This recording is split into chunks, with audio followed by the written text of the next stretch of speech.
नमस्कार, कशा आहात सर्वजण? मस्त आणि मजेत ना? तर आत्ता वाजले होते सकाळचे 7:15 आणि स्कूलला जायची तयारी चालू होती. म्हणजे टिफिन वगैरे बनवायचा, घरातली कामं आवरायची. तर आज स्कूलमध्ये टिफिनला देणार होते भेंडीची भाजी. तर भेंडीची भाजी करताना एक लक्षात ठेवायचं की भेंडी अगोदर कापल्यानंतर एकदम अशी कोरडी भाजून घ्यायची, एकदम थोडंसं तेल टाकून चांगली भाजून घ्यायची आणि त्यानंतर फोडणी द्यायची. तर बघू शकता आता मी भेंडी भाजून घेतली आहे आणि कढईमध्ये थोडंसं तेल टाकून घ्यायचं.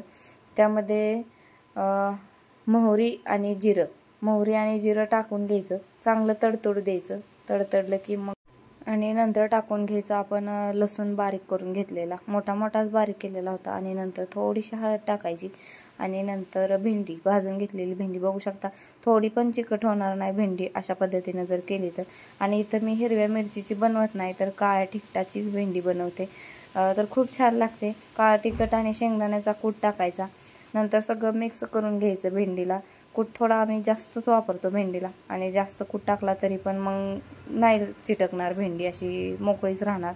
आणि मग सगळ्यात लास्टला टाकून घ्यायचं मीठ टाकल्यानंतर चांगलं परतून घ्यायचं आणि नंतर एक वाफ काढून घ्यायची, झाकून ठेवायचं म्हणजे चांगली मऊ शिजते.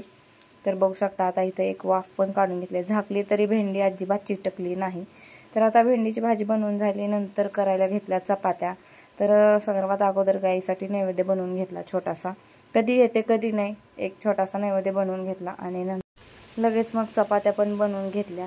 आता प्रत्येक जणाची चपात्या करण्याची पद्धत वेगवेगळी असते. तर मी पहिल्यापासून 4 पदरीच्याच चपात्या बनवते. तर बघू शकता चपात्या पण अशा टुमटुमीत पण फुगतात.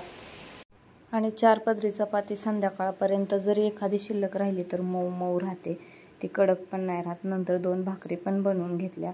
मी याच्या अगोदर पण म्हणले आमच्यात हे काय चपाती खात नाही, त्यांना भाकरीच लागते. तर 2 भाकरी पण बनवून घेतल्या. तर सकाळचं असती घाई गडबडीत. सकाळी तरी मी स्वयंपाकाच्या अगोदर देवपूजा वगैरे झालेली होती, नाश्ता झालेला होता. नाश्ता झाल्यानंतर टिफिनची तयारी केली, डबा बनवायची तयारी केली. आणि आता बरेच जण म्हणायला लागलेत की डायरेक्ट गॅसच्या फ्लेमवर काहीच भाजू नका. तर म्हणून सवयी लावून घेतली, पण कधी आठवणीत नाही राहिलं तर चुकून खाली पण भाजते, मग विसरतं कधी कधी. आता भाकरी पण भाजून झाली आहे. भाकरी झाल्यानंतर एक भाजत होती तोपर्यंतच गॅस ताफ पण स्वच्छ करून घेतला, नंतर गॅस पण पुसून घेतला. आणि बघू शकता आता वरचं राहिलेलं जास्त काही घाण झाला नव्हता. भाकरी तव्यात भाजल्यामुळं आता गॅस काही जास्त घाण होत नाही. मग डायरेक्ट फक्त वाईप्सनं पुसून घेतला. नंतर भांडे सगळे रिकामे करून घेतले आणि भांडे पण घासून घेतले.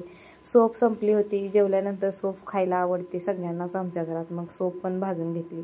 आणि हा व्हिडिओ कालचा आहे. तर काल 1 तारीख होती. तर 1 ते 21 तारखेपर्यंत स्वामी चरित्र सारामृताचे 21 पारायणाची सेवा करायला चालू केली होती. तर हे मी असंच यूट्यूबला बघत असते, पूजाताईंचं बघत असते, तर त्यांचं बघूनच मी ह्या सेवा करत असते. तर आजपासून त्या सेवेला पण सुरुवात केलेली आहे.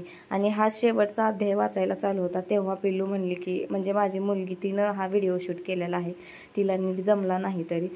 तर आजचा व्हिडिओ कसा वाटला नक्की कमेंट करून सांगा. सगळ्यांना श्री स्वामी समर्थ. आणि तुम्ही जर स्वामी सेवा करत नसाल तर तुम्ही पण स्वामी सेवा करायला सुरुवात करा. स्वामी सेवेत आलं की मन आणि घर दोन्ही पण खूप प्रसन्न राहतं. तर कसा वाटला आजचा व्हिडिओ नक्की कमेंट करून सांगा आणि चॅनलला सबस्क्राईबसुद्धा करा. भेटू अशाच नवीन एका व्हिडिओमध्ये. धन्यवाद.